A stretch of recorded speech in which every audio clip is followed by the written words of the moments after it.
The autumn of 1981 painted the Pacific Northwest in hues of amber and rust, a crisp chill hanging in the air that promised an early winter. In the heart of this sprawling, timber-rich landscape lived Frank Miller, a man as steadfast and reliable as the Kenworth rig he drove for a living. At 45, his face was a roadmap of countless highways, etched with the fine lines of laughter and the deeper furrows of concentration. He was a man of simple pleasures, the first sip of black coffee at dawn, the familiar rumble of his truck's engine, and the quiet comfort of home. His hands, calloused from years of gripping a steering wheel, were surprisingly gentle, capable of fixing a leaky faucet or holding his daughter's hand with equal care. He was the anchor of his family, a constant presence whose dependability was the bedrock of their world. Their home, a modest two-story house nestled at the edge of a dense pine forest in rural Washington, was a sanctuary of warmth and love. The scent of Eleanor's freshly baked bread often mingled with the faint, clean smell of pine drifting in through an open window. Eleanor, Frank's wife, moved with a quiet grace, her life a tapestry woven with threads of devotion to her family. Their mornings were a practiced ritual of shared silence and soft words, a dance of intimacy perfected over 2 decades. She would pack his lunch, a thermos of hot coffee and a sandwich, wrapped in wax paper, her touch a silent prayer for his safe return. Theirs was a love that didn't require grand declarations. It existed in the steady, unassuming rhythm of their daily lives. The brightest light in their world was their 10-year-old daughter, Sarah. A whirlwind of boundless energy and curiosity, she was the mirror image of her father's kind eyes and her mother's gentle spirit. That particular October morning, she clung to Frank's leg, her small hands clutching a handmade card decorated with a lopsided drawing of his truck. "You'll be back for my birthday, right, Daddy?" she asked, her voice filled with the earnest gravity only a child can possess. He knelt, his large frame making him seem like a gentle giant, and promised he wouldn't miss it for the world. This promise, a simple assurance made in the warm glow of the kitchen, would become a haunting echo in the years to come, a testament to the life that was about to be irrevocably fractured. Frank's Kenworth rig was more than just a vehicle. It was his domain, a rolling fortress of chrome and steel that carried him across the lonely highways of the American West. The cab was a microcosm of his life on the road. A worn photo of Eleanor and Sarah was tucked into the sun visor, a dog-eared paperback sat on the passenger seat, and the air held the familiar scent of diesel, coffee, and well-worn leather. He knew every groan and shudder of the engine, every quirk of its transmission. As he climbed into the driver's seat, he was stepping into a world of profound isolation, a world governed by the crackle of the CB radio and the endless ribbon of asphalt disappearing into the horizon of towering, silent forests. The departure was as routine as any other. The powerful diesel engine rumbled to life, a deep growl that momentarily shook the small house. Frank gave a final, reassuring wave, his silhouette framed by the cab's window. Eleanor and Sarah stood on the porch, waving back until the truck's red taillights were swallowed by the morning mist and the winding road that led away from their home. It was a scene replayed countless times, a temporary farewell that always ended in a joyful return. There was no premonition, no shadow of the impending void, only the quiet confidence that, in 3 days, the sound of that engine would once again signal his arrival, bringing their family whole again. Nothing suggested this goodbye would be their last. In 1981, the world was a vastly different place, a network of tangible connections unburdened by the digital age. There were no cell phones to provide a constant link, no GPS to track a vehicle's every move. A driver's world was one of paper maps unfolded under dim dome lights, of brief conversations with disembodied voices over the CB radio, and of lonely calls home from greasy payphones at truck stops. When a man like Frank Miller drove into the vast, sparsely populated wilderness of the Pacific Northwest, he was truly on his own. The dense forests and deep, cold lakes guarded their secrets well, capable of swallowing a man and his machine whole, leaving behind nothing but an unnerving silence and a question that would fester for decades. The first 24 hours of Frank's absence passed with the familiar, comforting quiet of a house accustomed to a trucker's schedule. Eleanor moved through her daily routines, the scent of cinnamon and baking apples filling the kitchen as she prepared a pie for his return. Sarah, meanwhile, meticulously added another drawing of a smiling son to her birthday card, a visual countdown to her father's arrival. The silence was normal, a temporary pause in their lives, the space he left behind filled with the confident expectation of his return. There was no room for worry yet, only the low, steady hum of anticipation. For the moment the deep rumble of his Kenworth would announce that their family was whole once more. By the end of the second day, that comfortable silence began to fray at the edges. Frank was a man of habit, and one of those habits was a call from a truck stop payphone on the second night of a 3-day haul. The black rotary phone on the kitchen wall remained stubbornly mute, its silence growing more conspicuous with each passing hour. Eleanor found herself wiping down already clean counters, her movements a little too quick, her gaze drifting to the silent telephone. She rationalized the quiet, whispering excuses to herself. He was making good time. He was in a remote area without a phone.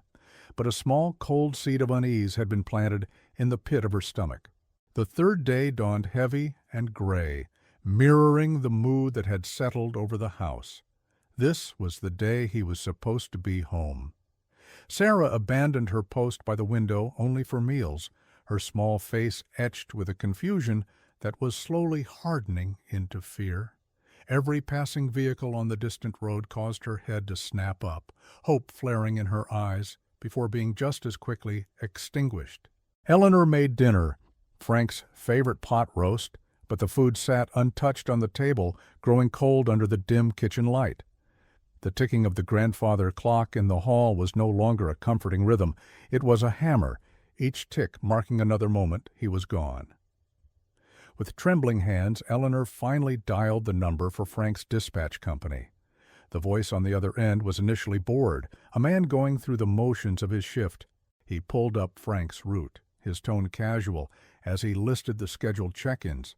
Then his voice changed. There was a long, static-filled pause before he spoke again, the casualness gone, replaced by a carefully controlled note of concern. "Ma'am, it looks like Mr. Miller never logged his arrival at the Cascade Locks checkpoint yesterday." The professionally detached statement struck Eleanor like a physical blow, turning the cold seed of unease into a suffocating vine of pure, unadulterated panic that gripped her heart. The call to the Washington State Police was a surreal, out-of-body experience. A calm, measured voice on the other end of the line asked for details, his questions methodical and impersonal. Frank's name, his age, the make and model of his truck, his intended route. Eleanor answered each one, her own voice sounding distant and strange, as if she were reciting lines from a script she never wanted to learn. The officer's assurance that they would issue a be-on-the-lookout notice felt hollow, a standard procedure for a situation that felt anything but standard. When she hung up the phone, the silence that rushed back in was no longer empty. It was filled with the terrifying shape of the unknown. A day later, a state trooper named Reynolds, a young officer with only a few years on the force, was making a routine patrol along a desolate stretch of highway bordering Lake Alvord. He noticed the massive Kenworth rig almost by accident, tucked away on a gravel pull-off that was barely visible from the road. It was an odd place to stop, miles from any services, with nothing but a sheer drop to the dark, glassy water of the lake below. His initial thought was a simple breakdown, but as he pulled his cruiser in behind the silent truck, a prickling sensation crawled up the back of his neck. Something about the scene felt profoundly wrong, a silent tableau of profound stillness. Trooper Reynolds approached the cab with a deliberate, cautious pace, his hand resting on the grip of his service weapon. The sheer size of the truck seemed to absorb all sound, creating a pocket of unnatural quiet.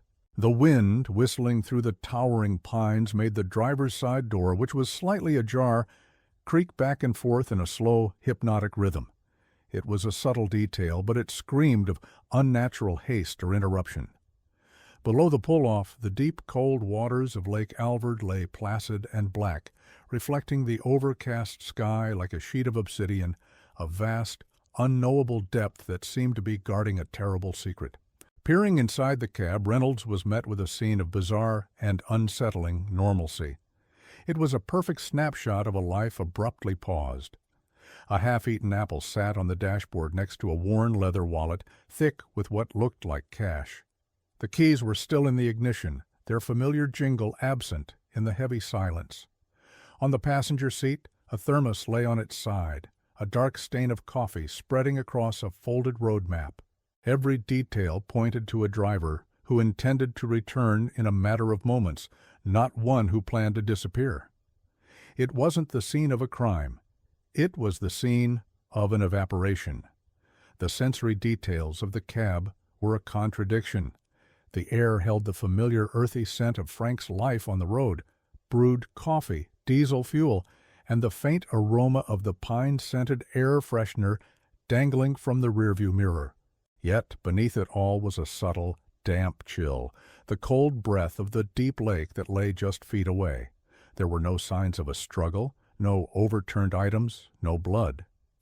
The CB radio's microphone hung undisturbed in its clip.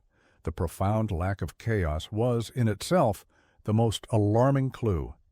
It was a clean, orderly space, defined only by the gaping, inexplicable absence of the man who belonged in it.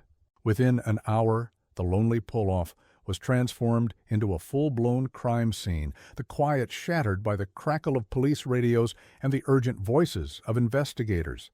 They meticulously dusted for prints, photographed every detail of the cab, and measured the distance from the truck to the steep rocky embankment that led down to the water. Search and rescue teams arrived with dogs which eagerly picked up a scent, followed it for a few frantic yards to the edge of the woods, and then stopped, whining in confusion. The trail, like the man himself, simply vanished into the dense, unyielding forest or the cold, impenetrable lake. It fell to a young, grim-faced detective, the lead on the now official missing person case, to deliver the news. He drove the long, winding road to the Miller home, rehearsing the words that he knew would irrevocably shatter their world. He found Eleanor and Sarah on the front porch swing, their faces pale and drawn from a night devoid of sleep. He watched as a flicker of desperate hope ignited in Eleanor's eyes when he told her they had located the truck. It was his terrible duty to extinguish that light with his next sentence. The words heavy and final. "Ma'am, we found the rig." "But your husband wasn't there." The detective's words did not bring clarity. They brought a new, more profound kind of agony. The discovery of the abandoned truck was not an answer, but the beginning of an endless, suffocating mystery.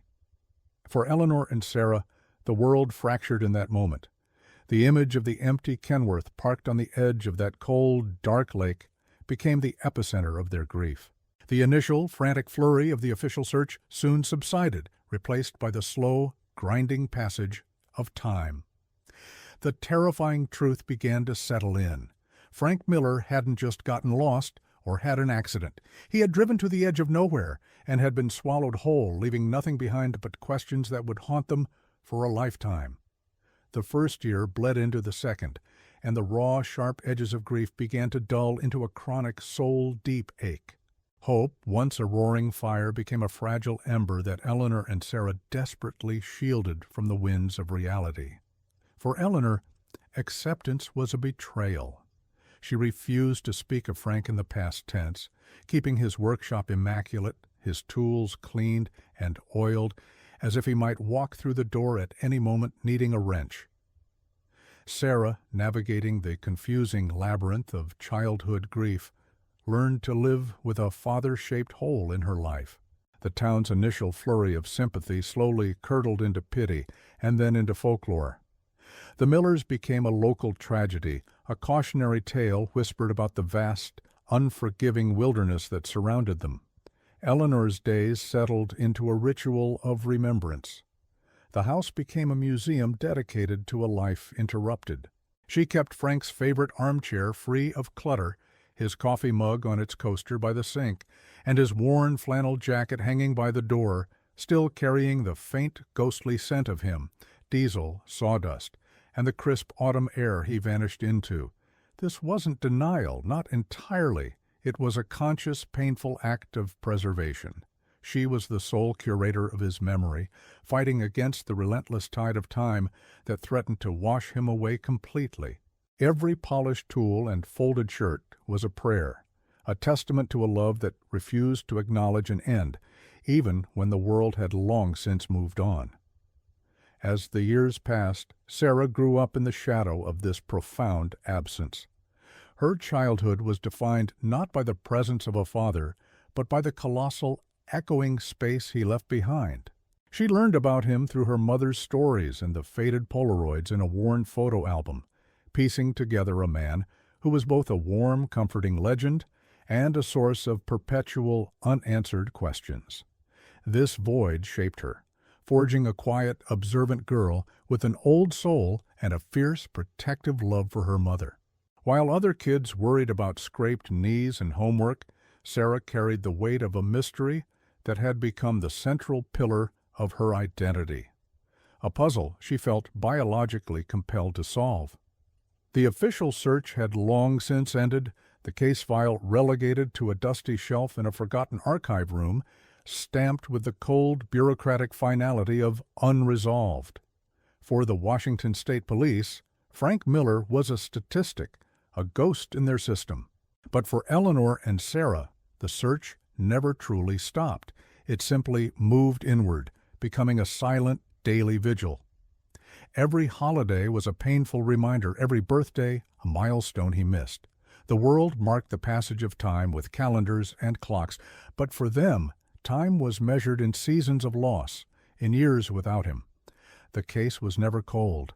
It was a wound that festered, a constant low-grade fever that never broke. In the quiet of the night, Eleanor would often find herself lost in a memory from a decade before his disappearance. They were sitting on the porch swing, watching a summer storm roll in over the pines. Frank had wrapped his arm around her, his voice a low rumble against her ear. "We're going to grow old right here, Ellie," he had promised.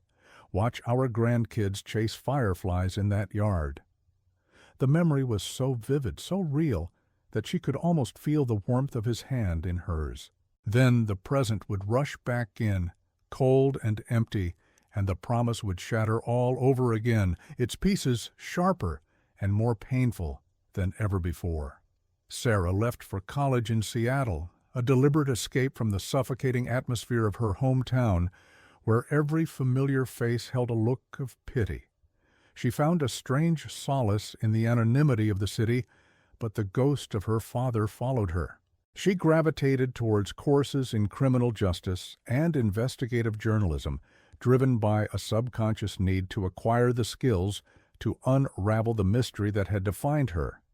Her grief, once a raw and paralyzing emotion, began to transform. It sharpened into a focused, intellectual pursuit, a cold, hard determination to find the truth, not just for her mother, but for the 10-year-old girl who was still waiting by the window for her daddy to come home. 2 decades slipped by. Eleanor's hair, once the color of rich soil, was now a cascade of silver. The lines on her face deepened, each one a map of years spent waiting. Her body grew frail, but her spirit, anchored by its singular, unwavering purpose, remained stubbornly resilient. The sound of a distant semi-truck on the highway, a noise that was once a source of comfort, now sent a jolt of reflexive, foolish hope through her, a Pavlovian response from a heart that had been conditioned to wait. She would momentarily hold her breath, her eyes flicking towards the road before The familiar wave of disappointment washed over her, a tide that had come in and out for over 20 years. Sarah, now a woman in her late 20s with her father's kind eyes and a will of iron, took up the mantle of the investigation herself. She spent countless hours in the state archives, her fingers stained with the dust of old case files and the ink of newspaper microfilms. She wrote persistent, carefully worded letters to the state police, highlighting inconsistencies in the original report, pleading with a new generation of detectives to reopen the case. She became a thorn in their side, a relentless advocate for a ghost. This quest was her inheritance, the central defining project of her life, a way to fight back against the crushing silence that had stolen her father. The world outside their bubble of grief continued its relentless march forward. The digital age dawned, bringing with it the Internet, DNA databases, and GPS tracking. Each new technological marvel was a double-edged sword for Sarah. It offered tantalizing new possibilities for solving old mysteries, but it also served as a painful reminder of the primitive simplicity of 1981. If only he had a cell phone, she would think, tracing the empty highways on a Google Maps satellite view. If only his truck had a GPS transponder, the modern world made his disappearance feel both more solvable and more tragic, a fate sealed by the technological limitations of a bygone era. Now in her 30s, Sarah sometimes found herself questioning the very nature of her quest. Standing in her small apartment, surrounded by maps, case notes, and newspaper clippings, she would wonder if she was truly honoring her father or merely shackling herself to his ghost. Was this relentless pursuit a form of love, or was it a prison she had built for herself, preventing her from ever truly living her own life? The conflict raged within her. The desire for a normal life, for a future unburdened by the past, battled against the profound filial duty to find an answer, to give a name to the faceless void that had haunted her family for nearly 3 decades. In their hometown, the story of Frank Miller had fully transitioned from tragedy to myth. It was a local legend, a ghost story told to spook teenagers about the dangers of the deep woods and the lonely highways. New residents heard it as a piece of macabre local color, disconnected from the real human pain at its core. For Sarah, hearing a sanitized, sensationalized version of her family's deepest wound was a unique form of torture. It was a profound violation, turning her father into a fictional character and their enduring grief into a cheap thrill. It strengthened her resolve. She would find the truth, if only to reclaim his story from the realm of folklore. By 2008, Eleanor's health was in steady decline. Her world had shrunk to the 4 walls of the house she had once shared with Frank. Her memory, once a sharp and reliable tool, now began to fray, forgetting names and recent events. Yet her recollection of Frank, the sound of his laugh, the calluses on his hands, the way he looked at her, remained untouched, preserved in a sacred, protected part of her mind. "I'm just so afraid I'll go without knowing, Sarah," she whispered one evening, her voice thin and reedy. The words landed like a blow, igniting a new, desperate urgency in Sarah's heart. The clock was ticking. One evening, Sarah stood before her bathroom mirror, studying her own reflection. She was 38 years old, the exact age her mother had been when Frank vanished. In the tired lines around her own eyes, she saw her mother's decades of worry, and in their deep brown color, she saw her father staring back at her. In that moment, she understood that the search was no longer just for them. It was for her. She needed to find the end of his story to finally begin her own. The absence of an answer had become a foundational part of her being, and without it, she would forever remain the little girl on the porch, perpetually waiting. 28 years, an entire lifetime. The constant gnawing uncertainty had become a familiar companion, a permanent resident in their quiet house. Hope for a miraculous return had long since faded, replaced by a more modest, more painful hope for simple clarity. They no longer expected to find the man, only the reason for his absence. They had grown accustomed to the silence, to the vast, empty space in their lives. They were completely unaware that miles away, deep in the cold, black, and forgotten depths of Lake Alvord, an answer that was darker and more terrible than anything they had ever imagined was about to be disturbed from its long, silent slumber. In the late summer of 2009, the placid surface of Lake Alvord was disturbed by the gentle hum of a state-of-the-art research vessel. On board, Dr. Anya Sharma and her team of marine geologists were conducting a high-resolution bathymetric survey, mapping the lake's previously uncharted depths. Their world was one of glowing screens, complex data streams, and the cool, clinical language of science. They were searching for evidence of ancient underwater landslides, their sonar arrays methodically painting a picture of the hidden world beneath them. The mission had nothing to do with the past, with memory, or with the lingering ghosts of human tragedy. It was a purely scientific endeavor, an attempt to understand the deep, cold heart of the lake itself. It was a young technician named Ben who first noticed the anomaly. Amidst the organic, sloping contours of the lakebed, a cluster of pixels on his screen resolved into something jarringly out of place. It was a large rectangular shape, with sharp, unnatural angles, resting in a deep trench nearly 200 feet below the surface. He called Dr. Sharma over, pointing a finger at the screen. "Take a look at this. It's not rock," he said, his voice a mixture of confusion and excitement. The object was massive, far too symmetrical to be a geological formation. In the silent, sterile environment of the control room, the unexpected shape on the sonar feed felt like a sudden, discordant note in a perfectly composed symphony. Dr. Sharma studied the readings, her brow furrowed in concentration. The object's dimensions were consistent with a large vehicle, perhaps a construction barge, lost decades ago. But this was Lake Alvord, a remote body of water far from any major industrial sites. There were no records of such a loss. A current of professional curiosity, tinged with a deeper, more primal intrigue, ran through the team. "Prep the Triton," Sharma commanded, her voice cutting through the quiet speculation. "I want eyes on whatever that is. Let's take a look." The decision was made. They would deploy their remote-operated vehicle, a sophisticated submersible drone equipped with powerful lights and high-definition cameras, to investigate the mystery lurking in the abyss. The ROV, affectionately named Triton, was a marvel of modern engineering, a bright yellow submersible bristling with sensors and robotic arms. As the crane lowered it into the lake's shockingly cold water, it felt like a breach of contract between two different worlds.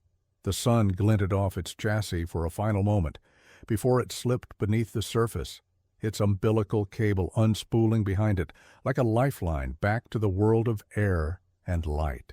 Inside the darkened control room, the team watched on their monitors as the familiar blue of the surface water rapidly deepened to an inky, impenetrable black.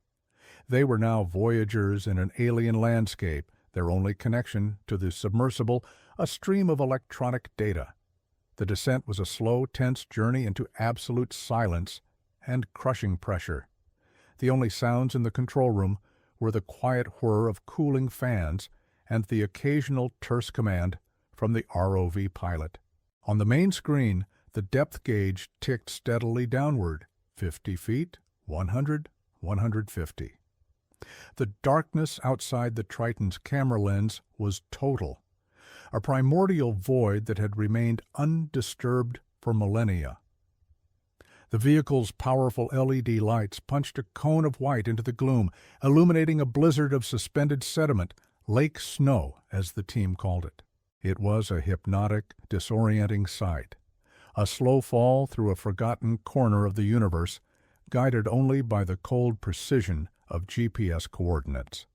At 180 feet, the lakebed materialized out of the darkness. It was a desolate lunar landscape of fine gray silt and jagged moss-covered rocks.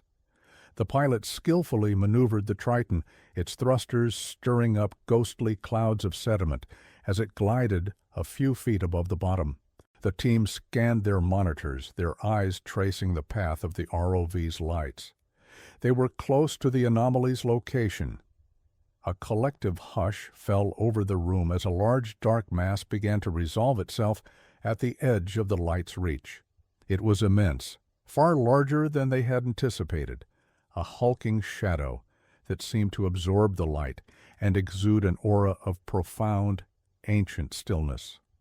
The pilot eased the Triton forward, the camera slowly panning up the side of the object. The shape became clearer, less abstract. They could make out a massive, heavily treaded tire, half buried in the silt but otherwise perfectly intact. Then a fender, its paint long gone but its form unmistakable. A wave of stunned silence washed over the control room as the full reality of what they were seeing began to sink in. This was not a barge or a piece of forgotten equipment. This was a truck. A semi-truck, to be precise, sitting upright on the lake floor as if it had been deliberately parked there. A silent, rusting monument in a world devoid of roads. The ROV's lights swept across the vehicle's front, and the image that filled the screen was both surreal and chillingly iconic. It was the unmistakable grille of a Kenworth, its chrome emblem dulled by decades of submersion, but still legible. The massive square hood, the towering exhaust stacks, the broad, flat windshield, it was a ghost from another era, perfectly preserved in the frigid, oxygen-deprived water. Dr. Sharma felt a chill that had nothing to do with the lake's temperature. This wasn't just an object, it was a tomb. A story was here, a human story, and its final chapter had been waiting in the crushing dark for someone to read it. With methodical precision, Sharma directed the pilot to conduct a full survey of the wreck. The ROV circled the Kenworth, its cameras documenting every detail. They saw the faded remnants of a company logo on the driver's side door, the glass of the windows still intact, a thin shroud of silt covering every horizontal surface. The scene was eerily peaceful, a tableau of arrested decay. There was no sign of a crash, no twisted metal or shattered components. It was as if the driver had simply chosen to drive off the highway and continue his journey down into the black, silent depths. The profound wrongness of it all hung heavy in the air of the control room. Understanding the gravity of their find, Dr. Sharma placed a call to the county sheriff's department. She spoke with a calm, professional tone, but her words carried the weight of the impossible discovery. She described the location, the depth, and the object. A vintage Kenworth semi-truck, seemingly intact, found at the bottom of Lake Alvord. On the other end of the line there was a long pause. The dispatcher, a veteran who had heard every strange story the rural county had to offer, was momentarily speechless. The information was relayed to Detective Miles Corbin, a man who had grown up hearing the local legend of the trucker who drove off the face of the earth. Detective Corbin, a man more accustomed to dealing with petty theft and domestic disputes, felt a jolt of adrenaline. He immediately went to the archives, the department's cold case room, a place of forgotten files and faded photographs. He pulled a thick, dust-covered folder, its label yellowed with age, Miller Frank, missing person, 1981. Yes. He flipped through the brittle pages, past the initial reports and the dead-end witness statements, until he found what he was looking for, a grainy black-and-white photograph of Frank Miller's rig, taken by an insurance adjuster weeks before he vanished. The shape, the model, the specific configuration of the exhaust stacks, it was an undeniable match. Back in his office, Corbin established a video link with Dr. Sharma's research vessel. On one half of his computer screen was the old static photograph from the 1981 file. On the other was the live high-definition feed from the Triton gliding silently through the dark water. The two images, separated by 28 years of silence and grief, merged into one. The ghost had a name, the mystery had a location. For the first time in nearly 3 decades, the case of Frank Miller was no longer cold. It was a tangible, physical reality, waiting patiently in the deep to finally give up its terrible secrets. The discovery was made. Now, the real investigation could begin. The phone call from Detective Corbin ripped through 28 years of silence. Sarah stood in her mother's kitchen, the same kitchen where she last saw her father, and listened to a calm, professional voice explain the impossible. He spoke of sonar anomalies and remote-operated vehicles, words that felt alien and disconnected from the raw human grief they represented. "We believe we've located your father's truck, Ms. Miller," Corbin said, his tone carefully measured. The world tilted on its axis. For a long moment, Sarah couldn't breathe, couldn't think. The news wasn't an answer. It was a detonation, shattering the fragile peace she had built over a lifetime of uncertainty and throwing open a door to a past she had only ever known as a ghost. Telling her mother was the hardest thing Sarah had ever done. She found Eleanor sitting in Frank's old armchair, her gaze lost somewhere in the past. Sarah knelt before her, taking her mother's frail, paper-thin hands in her own. She spoke softly, her voice trembling as she relayed the detective's words. A flicker of profound, shocking clarity ignited in Eleanor's faded eyes, a lucidity that hadn't been present for years. "They found him," she whispered, the question a fragile thread of hope and terror. "They found my Frank?" In that moment, the decades of waiting, of preserving his memory in this house-turned shrine, collapsed into a single, unbearable point of focus. The ghost was finally coming home, but neither of them knew what form it would take. The news of the discovery broke like a fever across the small town, and then the state. Within hours, news vans with satellite dishes crowded the quiet country road leading to the Miller home. Their private, decades-long vigil was suddenly a public spectacle, their grief a commodity for the evening news. Sarah became a fierce guardian, shielding her frail mother from the relentless reporters and their intrusive questions. She felt a surge of cold fury at the sensationalism, at how easily their profound personal tragedy was being converted into morbid entertainment. The outside world, which had long forgotten them, was now pressing in, demanding a story whose ending she didn't even know herself, adding an unbearable layer of external pressure to their internal turmoil. For Detective Corbin and his team, the discovery marked the beginning of a logistical and forensic nightmare.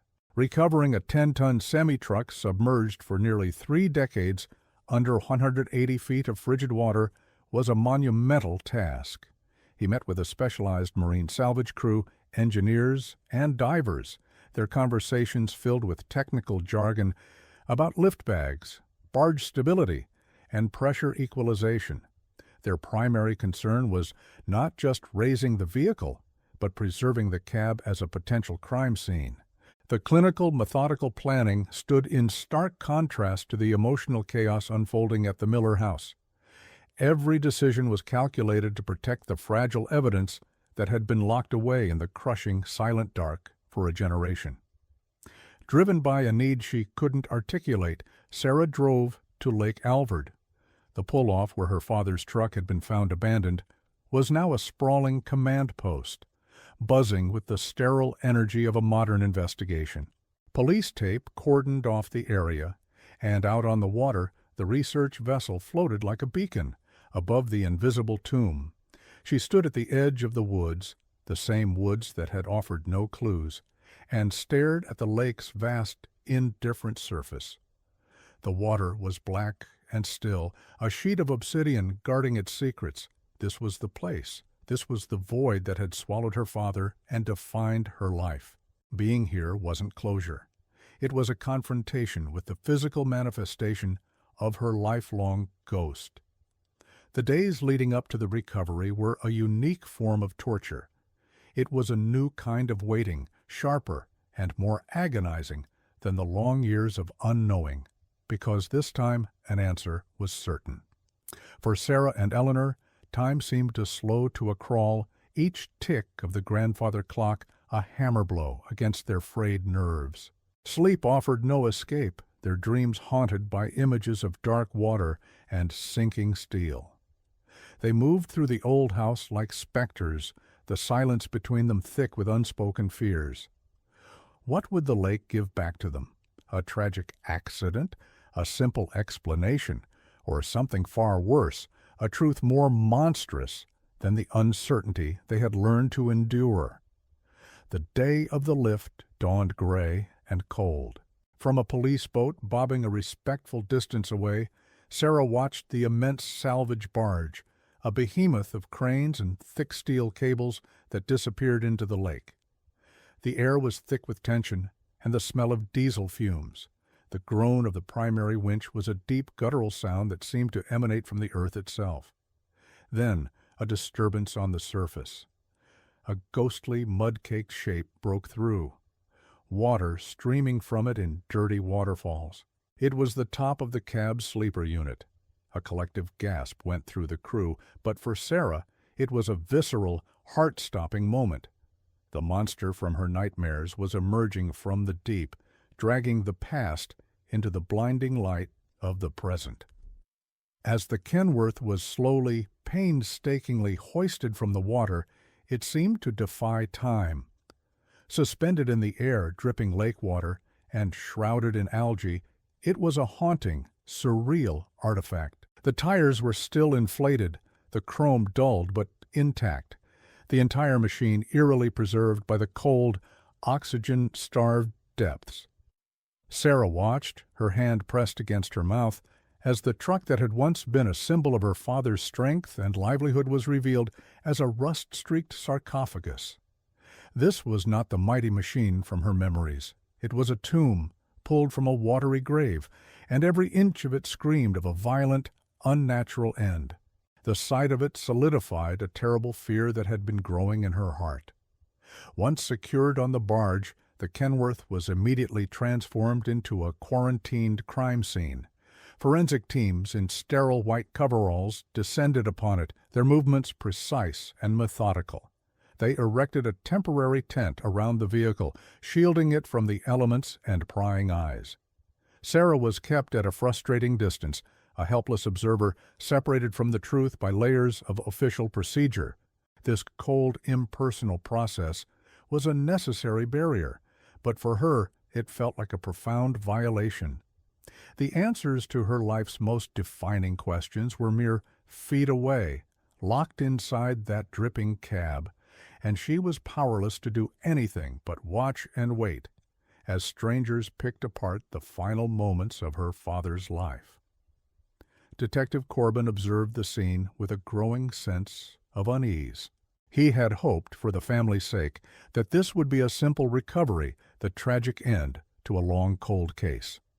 But the truck's position on the lake bed, upright, intact, as if deliberately driven there, didn't align with a frantic accident.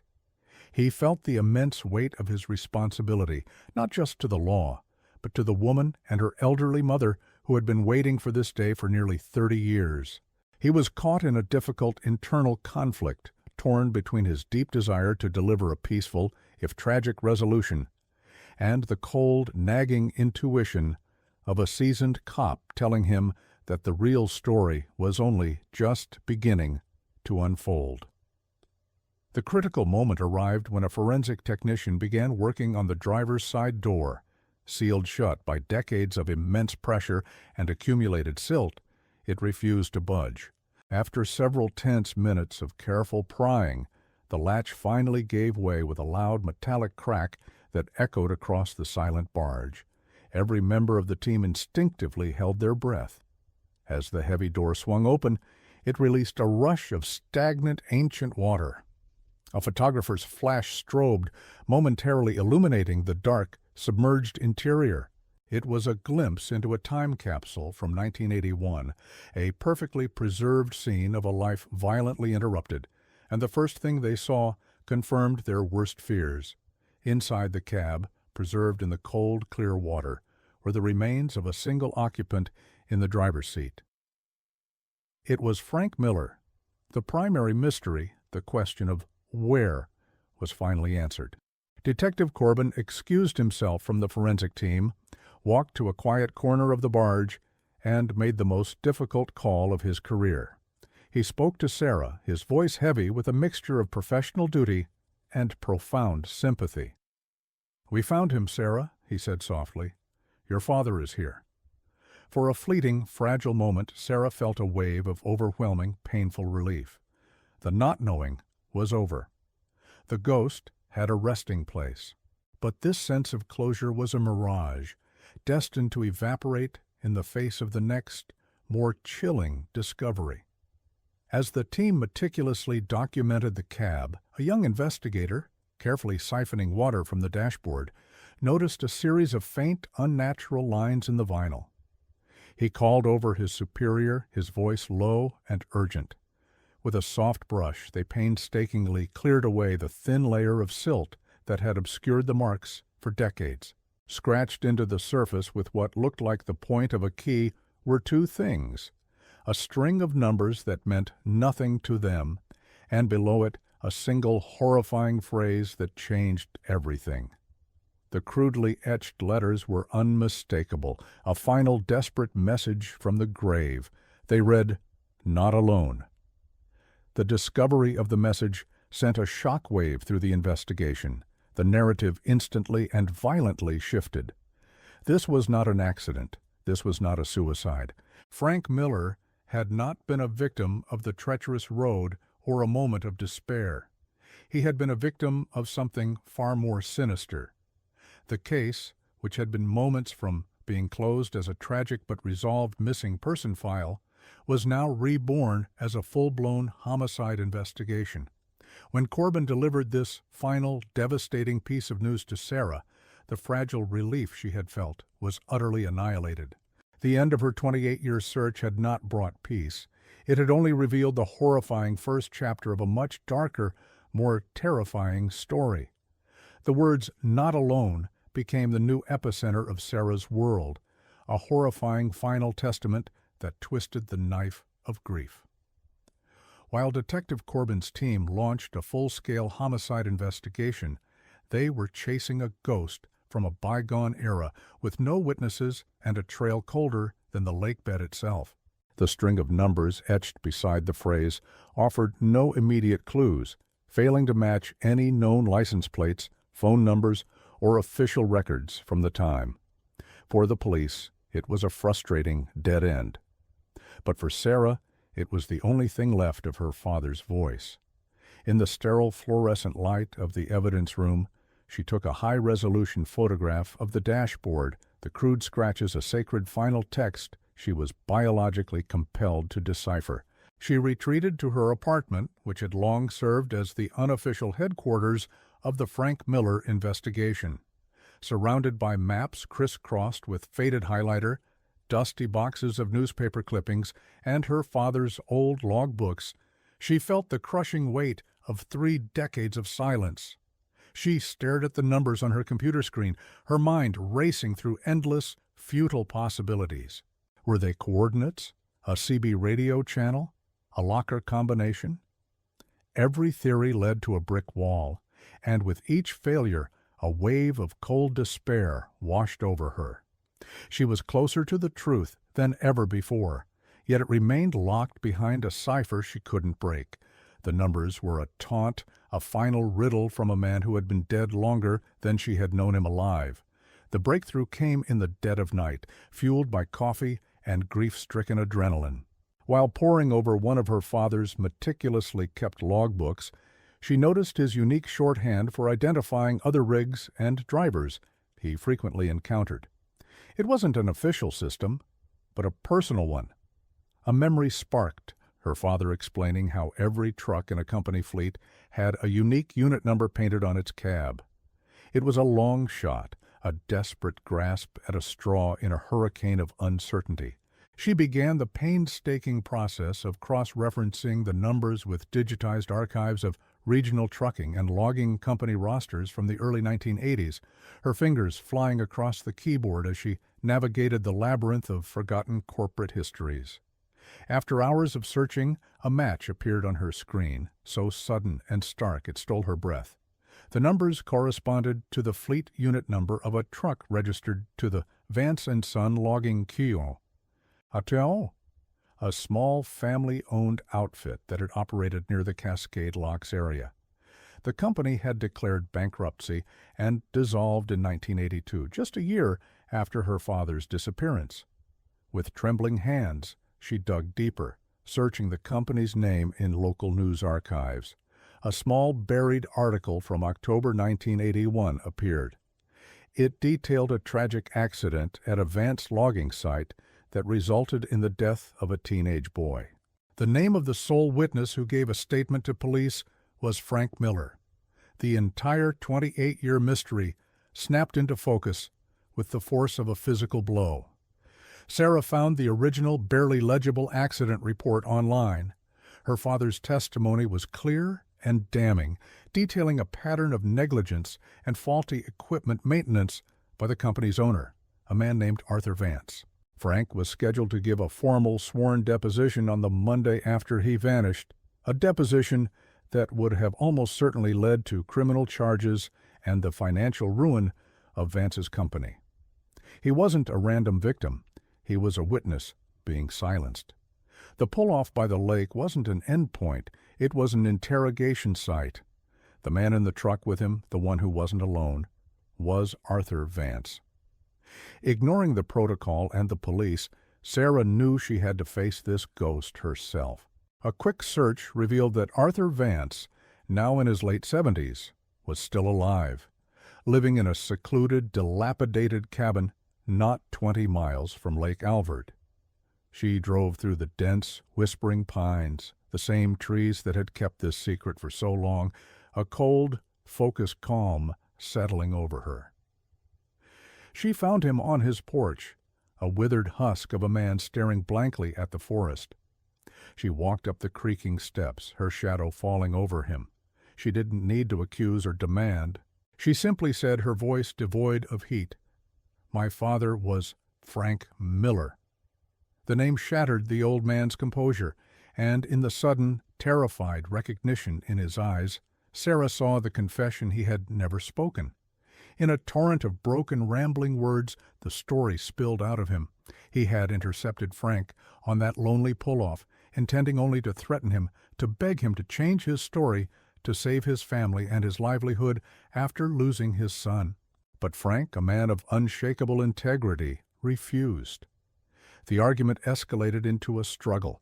In a moment of panicked, grief-fueled rage, Arthur had killed him.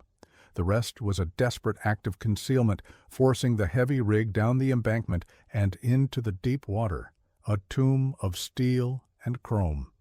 As Sarah listened, the monstrous villain she had spent her life imagining dissolved into this pathetic, broken figure. There was no satisfaction, no righteous fury, only a vast, hollow ache. The truth hadn't set her free. It had simply given a name to her pain. Driving away from Arthur Vance's dilapidated cabin, Sarah felt none of the triumphant vindication she had spent a lifetime imagining. The cold, crisp air that filled her lungs did not feel cleansing. It felt empty. The monstrous villain of her life's story had revealed himself to be nothing more than a pathetic, withered old man, haunted by his own ghosts, and broken by a single panicked act of violence decades ago. There was no catharsis in his confession, no satisfying surge of righteous anger. There was only the quiet, hollow echo of a truth that had arrived too late. The forest, which had once seemed to hold a malevolent secret, was now just a collection of trees, indifferent to the human tragedy that had played out beneath their silent watch. The answer she had craved had finally come, but it brought no peace, only a profound and weary sadness. She relayed the confession to Detective Corbin, and the final sluggish gears of justice began to turn. Arthur Vance was arrested, his vacant expression captured in a single grainy photograph for the local newspaper. But time, the ultimate accomplice in his crime, offered him a final escape. Frail and consumed by dementia, Vance died in a state medical facility before a trial could ever be convened. The official case file on Frank Miller was stamped "Closed, Deceased Suspect," a bureaucratic epitaph for a lifetime of pain. For the world, the story was over, a neat, if tragic, conclusion. But for Sarah, this lack of a public reckoning felt like a final quiet theft, a confirmation that some truths are too old for justice, their weight borne only by those who were left behind to carry them. Returning to the old house, Sarah found her mother asleep in Frank's armchair, a faded photograph of him clutched in her hand. The question of what to tell her was a burden heavier than any she had yet carried. To recount the ugly, violent truth would be to shatter the idealized memory Eleanor had so carefully preserved for 28 years. In that moment, Sarah made a choice born of profound love and mercy. She woke her mother gently and told her a different story. A story of a tragic accident, of a man who died instantly, without pain, his final thoughts on his family. She gave her mother the gift of a peaceful ending, a narrative free of malice. It was a lie, but it was also the deepest truth, that her father's love for them was the only part of the story that truly mattered. They buried Frank Miller on a crisp autumn day, under the shade of a great oak tree whose leaves were the color of rust and gold. The small crowd of townspeople who attended stood with a quiet, somber respect, their whispers no longer about a local legend, but about a man, a husband, and a father finally brought home. As the first handful of earth struck the simple wooden coffin, Sarah felt the tectonic plates of her own life shift. The gaping, question-shaped void that had defined her existence was finally being filled. It was not joy or relief she felt, but a sense of profound, grounding finality. The ghost she had chased for so long was finally at rest, and the little girl who had waited by the window could finally leave her post. In the weeks that followed, Sarah began the slow, deliberate process of dismantling the investigation that had become her life's architecture. The maps were taken down from the walls, the newspaper clippings were filed away, and the dusty boxes of case files were sealed and stored in the attic. This was not an act of forgetting, but of reordering. Her father was no longer a mystery to be solved. He was a memory to be cherished. For the first time since she was 10 years old, her future was not a path leading back to 1981, but an open, uncharted road stretching ahead. She was 38 years old, and in the quiet of her father's absence, she was finally free to discover who she was meant to be. One last time, Sarah drove to the pull-off overlooking Lake Alvord. The water was a placid silver mirror, reflecting the vast, indifferent sky. It was no longer a tomb or a monster, but simply a lake, a silent witness that had held its secret until the world was ready to listen. She did not feel anger or sorrow, only a deep, contemplative stillness. Closure, she realized, was not a clean, triumphant ending. It was the quiet acceptance of an imperfect truth, the understanding that some wounds never fully heal but become a part of the landscape of who you are. Her father was gone, but his integrity, his love, and the echo of his final, desperate message had ultimately brought the truth to light. And in that, there was a kind of peace